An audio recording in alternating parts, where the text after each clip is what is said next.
Assalamualaikum warahmatullahi wabarakatuh. Semangat pagi teman-teman. Hari ini tanggal 8 Oktober 2025. IHSG ekornya panjang banget turunnya, kemudian nggak jadi turun secara mengejutkan ya. Ini kalau dilihat secara 3 menitan di awal-awal itu langsung gacor ya. Awalnya turun 1,9% ya, 160 poin. Tapi kemudian dinaikin lagi, dijagain, dan closingnya turun sekitar 0,51 poin. Salah. Akhirnya turun sekitar 0,04% atau 3,28 poin ya. Masih dijaga di 8.166. Sepertinya dari grafik yang kelihatan seperti ini, sepertinya besok masih ada tekanan jual. Walaupun hari ini volumenya nggak terlalu gede, tapi kita perlu waspada saja ya. Oke, hari ini saya kemarin ada berita terkait dengan free float ya. OJK penuhi arahan DPR soal free float minimal 40%. Otoritas Jasa Keuangan menanggapi usulan Ketua Komisi 11 terkait jumlah saham beredar masyarakat dengan kepemilikan di bawah 5% atau free float hingga 40%. Kepala Eksekutif bla bla bla, kalau misalnya setuju nggak setuju ya kita pasti setuju, tapi berharap gitu kan. Nah, maksudnya setuju tapi masih ambang-ambang lah, di ambang-ambang. Sebelumnya Ketua Komisi Misbahun ya, Komisi 9 menilai porsi saham free float perlu diperbesar untuk memperkuat likuiditas dan kredibilitas. Ia menilai ketentuan free float dapat dinaikkan hingga 40%, lebih tinggi dari wacana sebelumnya sebesar 30%. Sebenarnya 30% sudah cukup lumayan ya. Misbahun menjelaskan pengaturan mengenai porsi free float penting untuk memperkuat dan seterusnya ya. Ia membandingkan tingkat free float di sejumlah negara ASEAN telah melampaui 30%, sedangkan Indonesia masih tergolong rendah. Misbahun menambahkan peningkatan porsi free float hingga 40% dapat diterapkan bagi seluruh perusahaan tercatat agar likuiditas perdagangan saham dan kepercayaan terhadap emiten di bursa semakin meningkat. Dan apa itu free float? Free float itu adalah jumlah saham beredar yang di bawah 5% porsinya di dalam kepemilikan sebuah perusahaan, itu dianggapnya itu adalah free float ya. Cara menghitungnya gini ya, sebuah perusahaan katakanlah PT ABCD mempunyai saham 1 miliar. Kemudian dimiliki oleh si A dan si B. Si A punya 560 atau 56%. Si B memiliki 100 atau 10% ya, 100 juta. Sehingga 56 plus 10 kan sekitar 76. Berarti ada sisa sahamnya 34%. Ini adalah saham yang ada di masyarakat biasanya. Terus dari 34% ini kalau dimiliki oleh taruhlah 10 juta investor, maka rata-rata satu investor itu memiliki sebanyak 34 lembar. Di mana 34 lembar itu adalah di bawah 5%. Jadi 0,0001% itu per masing-masing pemilik itu adalah di bawah 5%. Jadi kayak Pak Lo Keng Hong nggak masuk di situ, nggak masuk free float. Walaupun dia investor retail, tapi kalau di situ kan di atas 5% dia nggak masuk dalam hitungan free float. Jadi yang di bawah 5% aja yang dihitung free float. Maka berdasarkan pengertian dan yang sudah dibahas sebelumnya, 34% inilah yang kemudian dikenal free float saham gitu. Contoh BSSR itu punya free float tuh 9,2%. Jadi ya si pemilik atau PT Wahana Sentosa atau PT Tata Power atau GS Energy atau GS Global, ini kalau ada aturan misalnya free float 20%, ya mereka ini harus melepaskan dijual ke masyarakat sebanyak 9 atau 10,75 ya sekitar gitulah ya. Intinya ketemunya supaya 20% gitu. Nah, kalau aturan ini ditetapkan, itu banyak banget saham yang terdampak. Jadi kalau dilihat di beritanya siapa ini, Detik ya, bukan, Pasbana ya, pasbana.com. Ratusan emiten terancam jual massal demi aturan free float 30%. Jadi sekarang itu dari 955 emiten di bursa, baru 266 saham yang sudah memenuhi batas itu. Nah, free float minimal 30 ini. Jadi rencana ini itu akan membuat banjir nanti kalau tidak dilakukannya secara bijak ya, secara bertahap. Untuk saham-saham yang sekarang ya, yang current, kenapa bisa banjir? Ya tadi pemiliknya, ini contoh ini, oh ini BCA ya, bukan ya. BCA sudah memenuhi ya, karena masyarakatnya ini ada 42% itu. Kayak tadi BSSR itu 10, maka jadinya si 50% ini atau 26% ini dia harus melepas. Taruhlah ini lepas 6%, ini lepas 5%, berarti 11 ya, tambah ini sudah 20, misalnya aturannya 20. Kalau aturannya 30 ya berarti nambah 20 sekian persen lagi, di mana 20 sekian persen lagi itu adalah value-nya. Tinggal dikalikan aja, nanti dihitung lembar saham totalnya berapa dikalikan apa ini namanya nih, harga. Jadi kemungkinan harganya akan drop jauh ke bawah itu sangat-sangat memungkinkan. Itulah bicaranya free float. Terus apa sebenarnya kalau ada free float keuntungannya buat kita, terutama dividend investing buat kita ya, investor dividen. Menurut saya keuntungannya kita akan menemukan saham-saham yang real secara pergerakan harga. Kalau sekarang kan banyak saham-saham bubble ya. Banyak saham-saham bubble yang luar biasa peningkatannya. Contoh misalnya ya Cuan Ratu CDIA, taruhlah Cuan ya. Kita cek nih Cuan. Ini saya random aja karena saya belum pernah sih ngecek ini. Feeling saya sih 10% dia punya. Oh, 15 ya. 15 nih masyarakat non warkatnya ya, 15 free floatnya 15. Kemudian ada apa lagi tadi? Ada Ratu CDIA ya. Ratu 30 lumayan. Kemudian ada CDIA. CDIA lah ini 9 ya, 9,9 nggak nyampe 10. Lah di dalamnya 9,9 ini belum tentu semuanya juga masyarakat. Kadang-kadang orang-orang yang ada di dalamnya sini tapi pakai akun-akun tertentu gitu loh. Jadi belum tentu ini semua itu adalah masyarakat. Kan di bawah 5%. Kalau misalnya ini 10,10%, berarti kan boleh sebenarnya yang di dalam itu 4%, 4% kan udah 8%. Kan ini masih di bawah 5% tuh kalau 4%, 4%. Atau 3%, 3%, 3%. 1%-nya dikasih ke masyarakat. Makanya ini bisa jualan sendiri antar dia.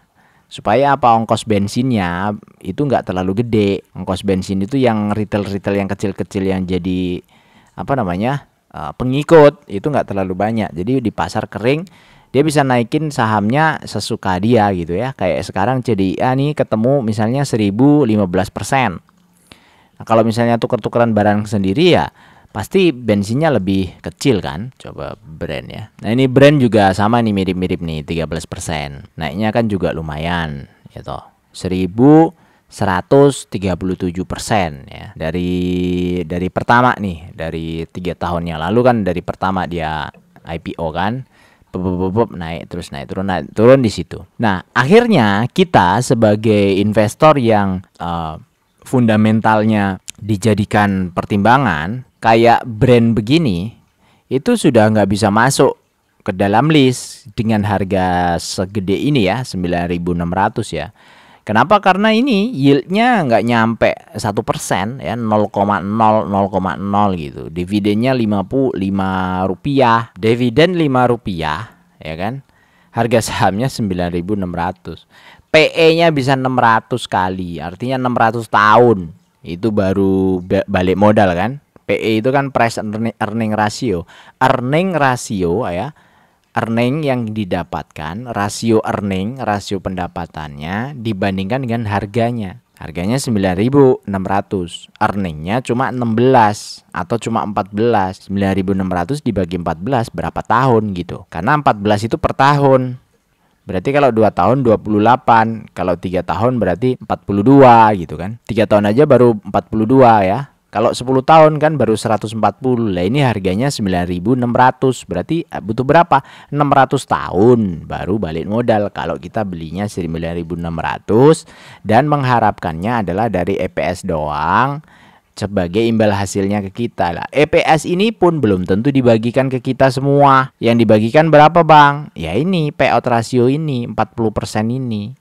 Dari 14 yang dibagi berapa? 5 berarti berapa? Ya 9.600 dibagi 5 aja berapa tuh? Jadi EPS itu masih seolah-olah masih menipu. Menipu tuh maksudnya ya bukan menipu beneran, bukan. Maksudnya saya itu bukan yang kita terima gitu loh. Yang kita terima adalah dividen gitu. Makanya saya ngitungnya juga ikutan dari dividen. Ada kok ini cara ini dari siapa? Dari banyak yang sudah melakukan seperti itu. Siapa yang pertama kali saya nggak ngerti. Tapi cara ini menurut saya cara yang paling simple, paling mudah untuk kita sebagai investor itu mendapatkan reward ya, mendapatkan reward.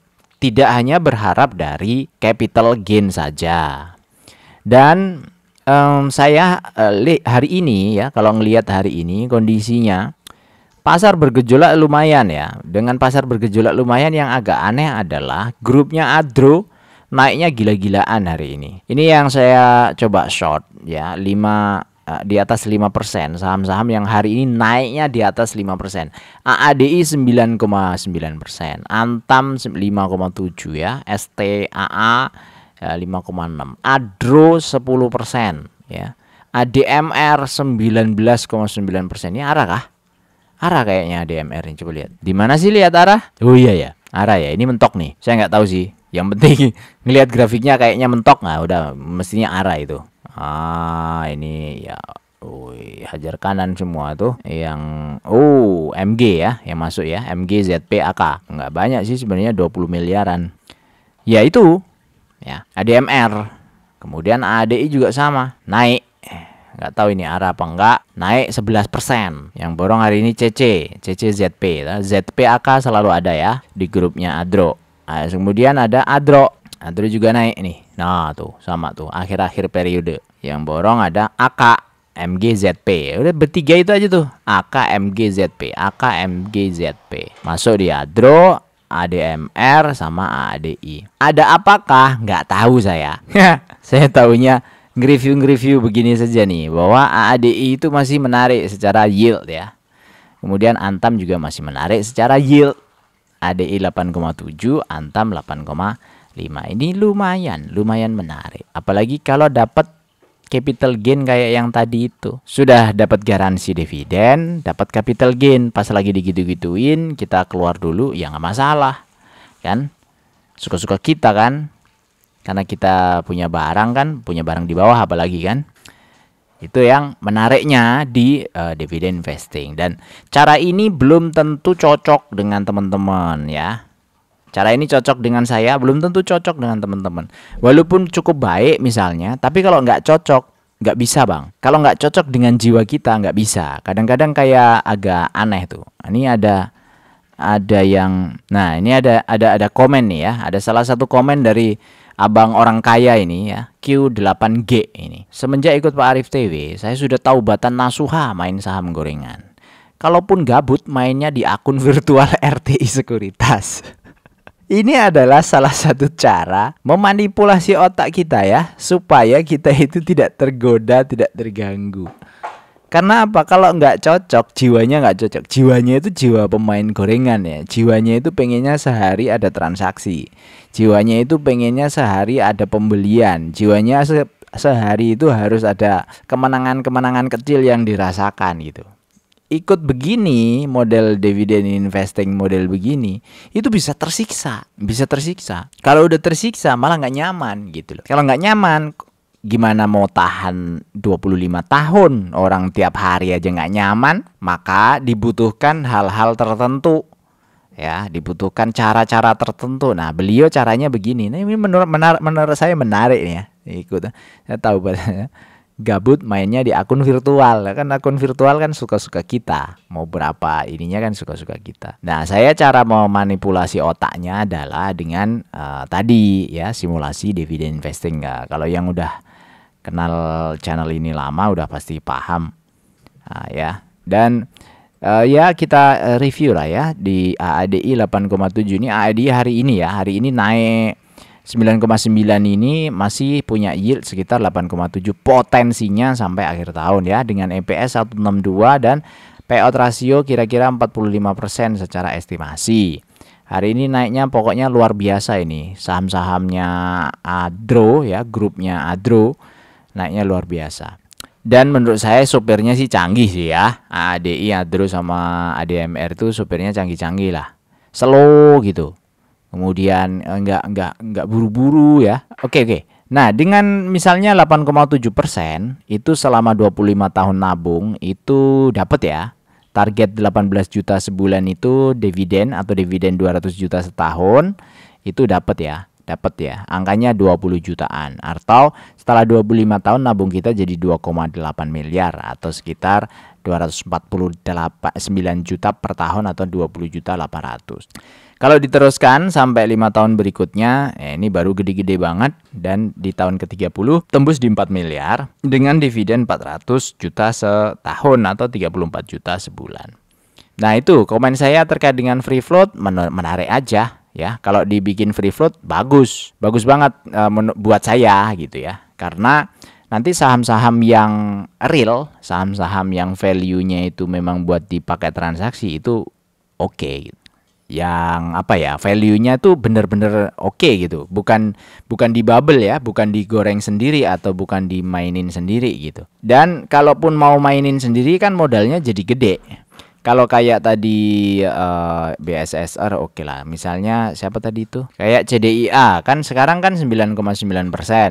Dia minta misalnya 3 sekuritas ya, 3 sekuritas, 1 sekuritas punya 3%, 3%, 3%, udah 9%. Yang disebar ke masyarakat cuma 1%. Artinya uang bensinnya ya di angka itu paling plus fee terhadap sekuritas kan, 0,4% per transaksi kan. Nah, modal sekian T misalnya dipakai goreng untuk naikin dari angka dari berapa ini ya, 250 ke sekarang 2100. Sudah 800% ya, 2.000 rupiahan atau sekitar 830% misalnya. Selama 63 bar ini habis 1 triliun misalnya. Ya, uang bensinnya 40 miliar itu lebih kecil daripada habis 1 T. Kalau free floatnya itu 30%, berarti yang beredar di masyarakat juga kemungkinan kan lebih banyak. Dia kalau 30% sekuritas dikasih 3%, 3%, 3% kan, sampai berapa sekuritas itu bisa 9 kan.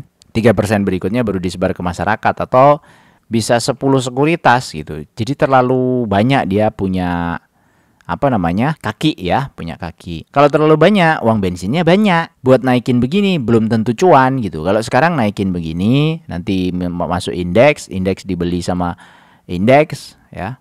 FTSE misalnya, kayak ya indeks-indeks yang ada lah, kemudian bisa jualan pelan-pelan di situ, bisa di-maintain, pemiliknya kan nggak terlalu banyak rugi gitu.